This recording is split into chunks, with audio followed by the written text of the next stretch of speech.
Let's go right into it. Let's open up. Ms. Sherry, if you would you please call roll for the executive board meeting of the UCHRA? Craig Mitchell, Dale Reagan. Here. Alan Foster. Here. Matt Hadcock, Josh Miller, Jimmy Johnson. Here. Randy Henny, Yes. Lloyd Williams, Steve Jones, Yeah. Stephen Barlow, Stephen Dilbury, Sam Gibson, Yes. Randy Porter, Lauren Wheaton. Here. Jeff Mason, Here. John Potts, David Sullivan, Here. Terry Bell, Here. Rod Chastain, Kenny Robinson. Here. Jerry Lowry, Here. Representative Cameron Stacy, Senator Paul Baker. All right, we have a quorum, right, Ms. Sherry? Next thing on the agenda would be the approval of consent agenda, which has your meetings from the last meeting, and then the lease agreement, again, we have to come with development district, the UCHRA. Any questions about the consent agenda? If not, I entertain a motion to approve. So moved. I've got a motion by somebody over here. I'll second it. All right, I got a motion by Lauren and a second by Mayor Lowry. How about that? All in favor say aye. Aye. Anyone opposed? Okay. Next thing would be the financial report, Ms. Ginger. So the financial report for UCHRA also goes through April.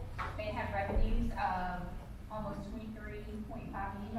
We had expenditures of a little over $23.5 million, which resulted in a program match of $44,986. If you look to the right of the sheet, you have our matching revenues, which is our state appropriation, our dues from our county, and unrestricted donation and interest. But what is included in that unrestricted donation this time, which is kind of bumped up? If you look at the bottom, we have revenue of $162,949 over expenditures. But a big part of that is UCHRA qualified and was approved for an employee retention credit. So about $130,000 of that $160,000 that we had in excess is that employee retention credit that we received for this fiscal year. So we did net out revenues over expenditures through April. We did back out an increase in transportation fund balance of $175.86, but we did end up in the black so far through April. Any questions or comments from Ms. Ginger about the financial report? If not, let's entertain a motion to approve. Don't move Got a it. motion by Mayor Jones and a second by Mayor Johnson. All in favor say aye. Aye. Anyone opposed? All right, thank you, Mr. Ginger. We'll have the community service block grant update for Ms. Linnell. Oh, Head Start, I'm so sorry. That's all right. That's why I have to put checks in you. I forget. Van Buren Head Start report. Yeah, and in that, you're gonna have our standard things that's in most of them, our March and April financial reports are included in that. There's a slight update to the 2022-23 strategic plan and program improvement plan. We also have our 23-24 technical assistance plan. Also the 23-24 enrollment and wait list chart. And the last thing is, our Head Start, like a lot of Head Starts across the state of Tennessee, had a reduction in slots, and we are losing 5 slots at our daycare. Now, that still keeps us very strong and viable, but we did lose capacity. I know LBJC is going through that very same thing, so virtually everybody's Head Start has lost some capacity, and apparently a federal move that they have made across the state. So that is the Head Start documents that have to be approved. Any questions about the Van Buren Head Start program report? If not, we'll entertain a motion to approve. Motion. Got a motion by Mayor Sullivan. Second. By Mayor Wheaton. All in favor say aye. Aye. Any opposed? Moving on to the next thing now, Ms. Linnell. Ms. George. I'm in Linnell's place today, and I was just wanting to speed things along early for everybody, I guess. Sorry about that. So in your folders, you will see March and April dashboards. I'm going to highlight a few things about those dashboards for you. You will find that there was an increase in line fee from March to April with our LIWAP program, that's our water program. We have spent, the majority of those funds, and we're hoping to get some reallocated funds from other agencies. So currently, we are approving things on a case-by-case basis with the water program. We have also spent the majority of our CSBG rental assistance fund, so you will see that number continue to decrease until we hit the new program year, and that starts in October. Are there any questions on those dashboards for me? So October's when we'll see that money come back. Yes, well, and we're hoping, we've been told we'll have a THCA COVID rental assistance program that we will run very similar to our current rental relief that we have. So we're waiting on that as well. Yeah, cause I'm starting, I don't know about other mayors, but I'm starting to get Getting that, questions. that phone call that, hey, Yes. they're not, they don't have no more money left, you know? I know, and so we kind of came off of that COVID assistance we had as well. So some of our counties are really feeling that. Our counties have had more funds in the past because of those extra funds coming in. Thank you. Yes, yes. So next, you will see some conflict of interest forms in your folder there. This is required by CSBG. If you will, take those out, sign those, and leave them at the table for us. We'll pick them up after the meeting. We have a copy of the bylaws in there as well. And we provide these every 2 years. We're required by CSBG to do so. But we wanted to make sure that all of our new members have those as well. You're welcome to take those out and take those home with you. Those are our main updates. Does anyone have any questions? Thank you.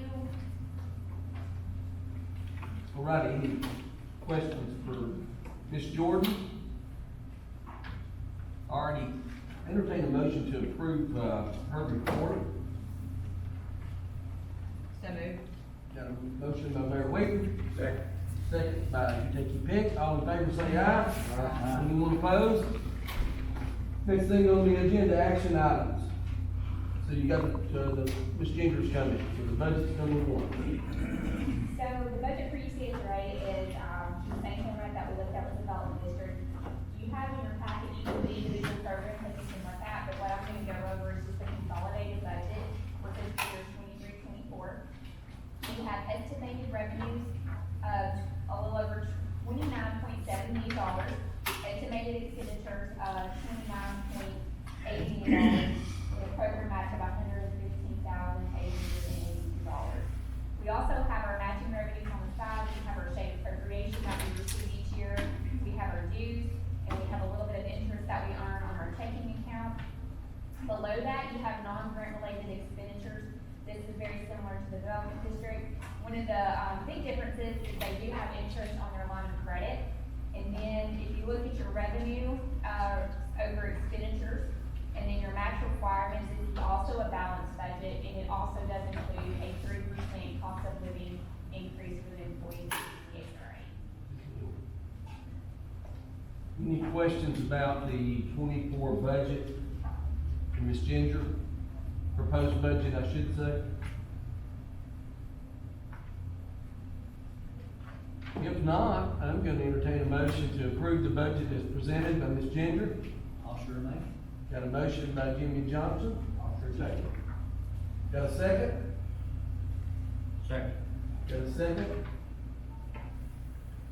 All right, Ms. Sherry, if you would call roll. Dale Reagan. Yes. Alan Foster. Yes. Jimmy Johnson. Yes. Randy Haiti. Yes. Steve Jones. Yes. Sam Gibson. Yes. Lauren Whitman. Yes. Jeff Mason. Yes. David Sullivan. Yes. Terry Bell. Yes. Kenny Robinson. Jerry Bell. Yes. All right, motion passed. Next thing on the agenda, action item number 2. It's our work plan, and similar to we're not required to turn one into the state as we are on the development district side, but we went ahead and compiled one for it as well, so you can see there's a page and a half, or a little bit more than a page and a half of what our program of work will be for 23-24 for the human resource agency. Any questions about the work plan presented by Mr. Carter? If not, we'll entertain a motion to approve. Got a motion by Jeff, second by Jerry. All in favor say aye. Aye. Anyone opposed? Motion carried. Resolution 23-6-1 is next. And I've sent information to the three counties that this affects. We do need to pass this resolution. You know, for several years, UCHRA has housed the CASA program, which is Court-Appointed Special Advocate. And that program is designed for children who are going through the court system, that maybe there's issues with their parents, that there's not a relationship there, or there is an adversarial relationship, it may be something dealing with abuse. And what this program does is it pairs somebody with that child to work with them anytime they're in the court system. They're there just more to comfort and to guide and make sure that they are, the child is being taken care of. They don't provide legal advice or anything like that, and generally volunteers. But this is a program that we've only had for, traditionally, for Smith, Overton, Putnam, and Cumberland County. Now, that has always made it very difficult for us as an agency because, you know, from our philosophy, you know, we put stuff into regional work. And when you have a program that doesn't carry all 14 counties, we can't justify putting dues money and local money and those type of things into that program. So they've had to rely a lot on fundraising.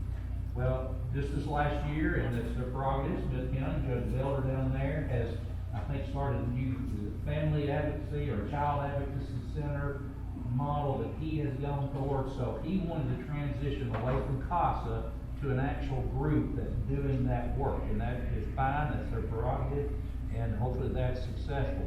That took us down to 3. And then we realized in talking to the state office that probably what is best for the CASA program as a whole is to move from UCHRA and partner with CASA of Tennessee Valley. They are an organization that is all they do. They provide those services for a multitude of counties in East Tennessee that border us to the east.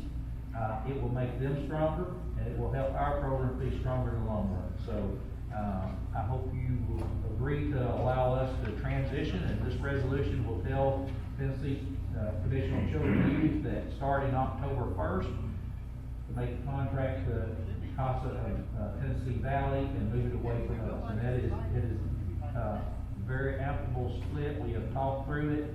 I think they're going to be in better hands by going that route. So, Mayor Foster, you don't have an issue with that. Of course, Mayor Barlow and Mayor Porter are not here this week. Yeah. Okay, Mayor Wheaton, I should say, I'm sorry. And I have spoken to Mayor Porter. He works with them and understands everything with it. I don't have an issue. So let's motion approved. Got a motion by Allen to approve. I'll second. Got a second from Mayor Wheaton. Anyone else have any comments about this? If you would, all in favor say aye. Aye. Anyone opposed? That's done.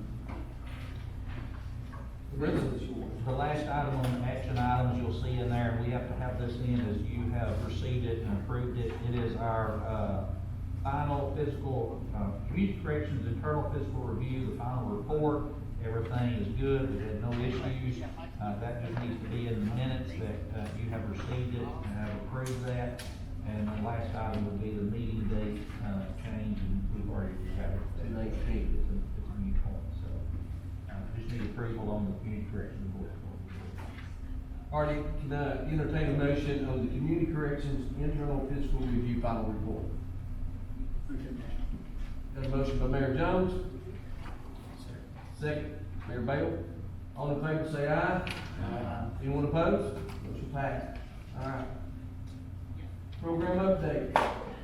The only thing I have, I'll defer, I didn't ask if Holly or Cheryl, anybody has one, anything else, but the only update I have is we're very excited. I know it's still in transition. Mayor Bell and I had a conversation this morning. They are looking at purchasing the 3-star mall building in Warren County and trying to work through the legalities of purchasing a large retail facility there to turn into, you're gonna have what all, the health department? And the senior center, we're hoping to move over there, and of course, UCHRA. Yeah, and we have received an improved grant through TDOT. They're very excited about that, so, we just wanted to let everybody know that we've gotten that grant and that we're going towards renovations to, our portion of that building. Good deal, that's good news. Next thing would be old business, is there any old business that we need to cover? What about new business? Public comments? Again, our attorney ain't got no comments, that's a good thing. Entertain a motion to adjourn. Got a motion by Mayor Mason and a second by Mayor Bell, all in favor say aye. Anyone opposed? Nay,